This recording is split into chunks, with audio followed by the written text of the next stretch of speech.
एक एक करके आप बताइए। वो बच्ची कैसी है? कौन? वो बच्ची, प्लीज बताइए ना, वो बच्ची कैसी है? बाय द वे, वो बेटी किसकी? डॉक्टर साहब, वो हमारे चौल की बेटी है, बताइए ना वो कैसी है? अब वो कैसी होगी? आप लोगों ने जब खुद ही मलहम पट्टी कर ली तो उसे हॉस्पिटल लाने की क्या जरूरत थी?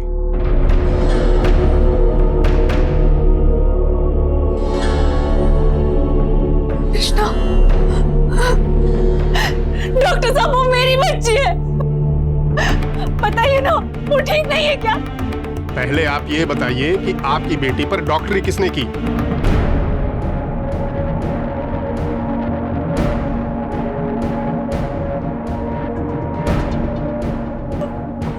डॉक्टर साहब, मर्गीग्रोम की पट्टी हमी में से किसने की थी? दरअसल खून बहुत बह रहा था और हॉस्पिटल बहुत दूर था। जब भी किसी को चोट लगती है तो हम यही इलाज करते हैं।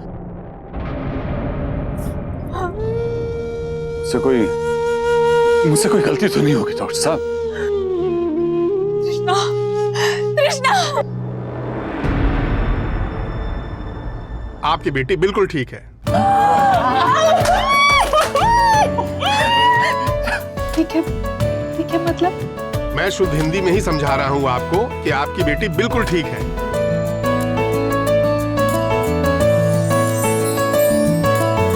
थैंक यू डॉक्टर साहब। थैंक यू मुझे नहीं, इन्हें कहिए।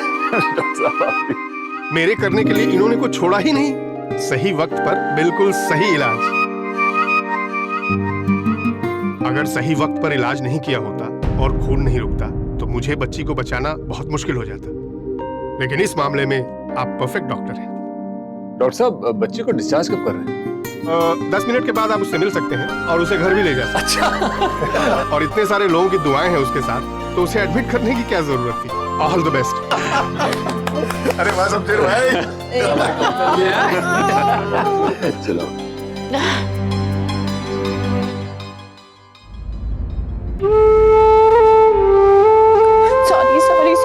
सॉरी। अगर फिर से मैं तुम्हारे सामने या बच्ची के सामने दारू पी के आई तो मुझे माफ कर दो। I am very sorry. माफी मांगने की कोई जरूरत नहीं।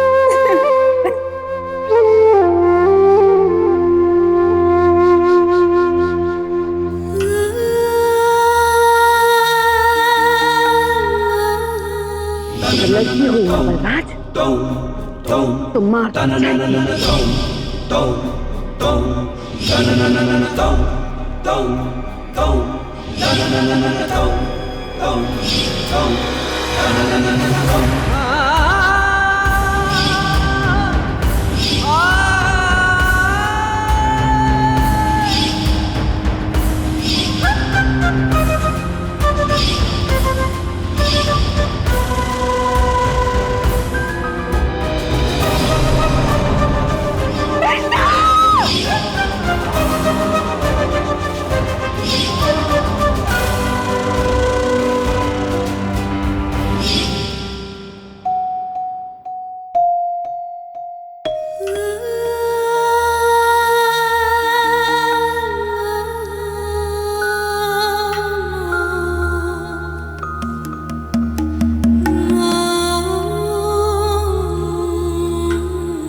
थैंक यू मुझे नहीं, इन्हें कहिए। मेरे करने के लिए इन्होंने कुछ छोड़ा ही नहीं।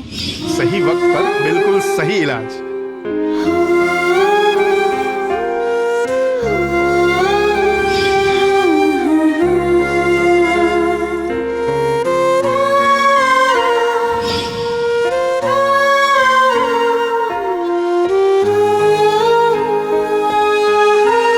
हमने तो सिर्फ एक भगवान से प्रार्थना की थी कि हम बहुत अकेले पड़ गए हैं, किसी को हमारी मदद के लिए भेज दो।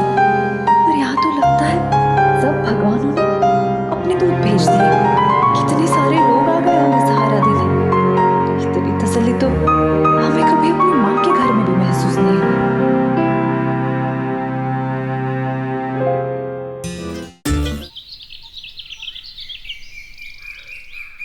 मॉर्निंग पाजी, हाउ आर यू पाजी? चमचागिरी तो करना ही पड़ेगी पाजी, लीजिए मैं ये लेके जाती हूँ।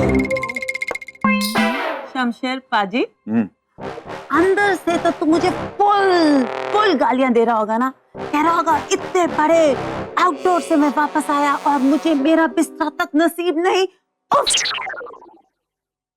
बिस्तर की टेंशन उसे होती है जिसे नींद की प्रॉब्लम हो, और नींद की प्रॉब्लम बड़े बड़े सेठों को होती है, मजदूरों को नहीं। मुझे तो पता है ना, जब मैं बॉम्बे आया था स्ट्रगल के दिन थे। 4 साल, पूरे 4 साल में एसवी रोड के डिवाइडर पर सोता था।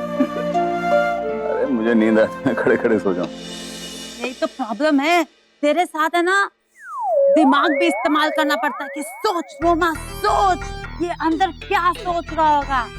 तू तो बताने से रहा, बट डोंट वरी डार्लिंग, आज तुझे तेरा बिस्तर मिल जाएगा। इन लोग दोनों यहाँ से आज आउट। कहाँ जाएंगे? मुझे नहीं मालूम, मुझे सिर्फ इतना मालूम है इन लोग दोनों आज यहाँ नहीं रहेंगे। और वो थोड़ी डिफरेंट टाइप की औरत है यार, वो उस टाइप के जिसकी फैमिली उसके बारे में बिल्कुल परवाह नहीं करती, और ये अपनी लाइफ अपनी फैमिली के हिसाब से डिजाइन करती है। और तूने देखा ना, उसकी एक छोटी सी बच्ची है और एक बच्चा और आने वाला है। वो हमारी फिल्म इंडस्ट्री में काम नहीं करना चाहती, वो कहीं और नौकरी करना चाहती। मैं तो कहती हूँ गणपति बप्पा, उसको जो नौकरी करनी है वहां उसको फिट कर दो।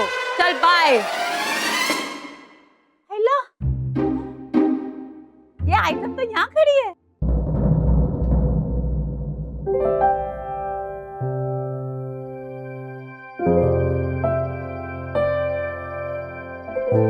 कृष्णा कैसी है? आप लोगों की वजह से वो बिल्कुल ठीक है। एक सेकंड मैडम, आप मुझे बात बताइए, इस सुबह सुबह तैयार होके निकली? हाँ, अब निकलना तो पड़ेगा ही ना। वो तो मुझे पहले से ही पता था कि तू यहाँ ठहरने वाली नहीं, बट सुबह सुबह। हाँ, आपने ही तो कहा था कि शिफ्ट कुछ 9 बजे से होती है। कौन सी शिफ्ट? मतलब वही नौकरी जिसके बारे में आपने हमें बताया था।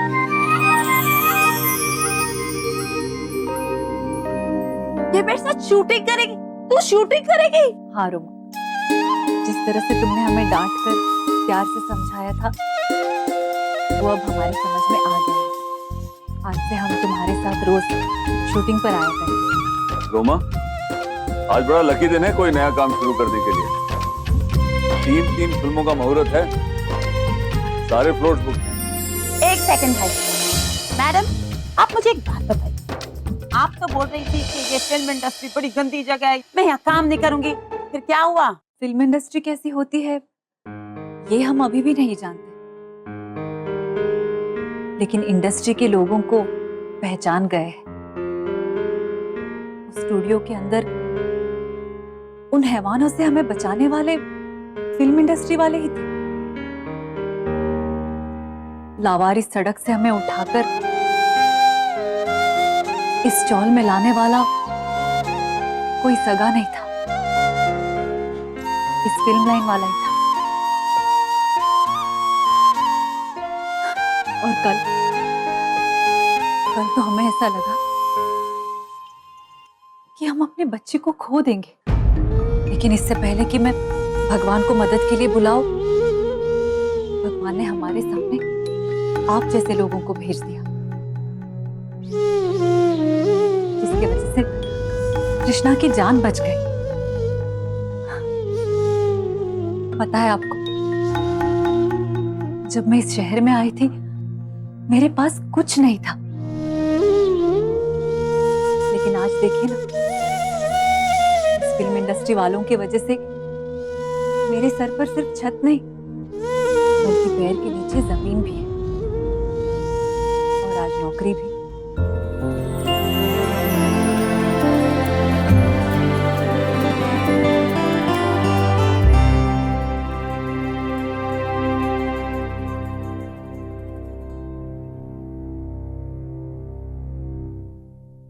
रहम करिए मालिक, रहम करिए। जरा सी गलती हो गई, इस पे कोई सूली पे लटका देता है क्या? हमारा कानून इंडियन पीनल कोड जैसा रहमदिल नहीं है लल्ला। हमारा कानून तो कहता है कि कोई चोरी करे तो उसके हाथ के साथ साथ पांव भी काट डालो। एक पैसा ज्यादा बेरहम है हमारा कानून। हमने आपकी कितनी सेवा की भैया जी, हमने आपको अपना भाई माना।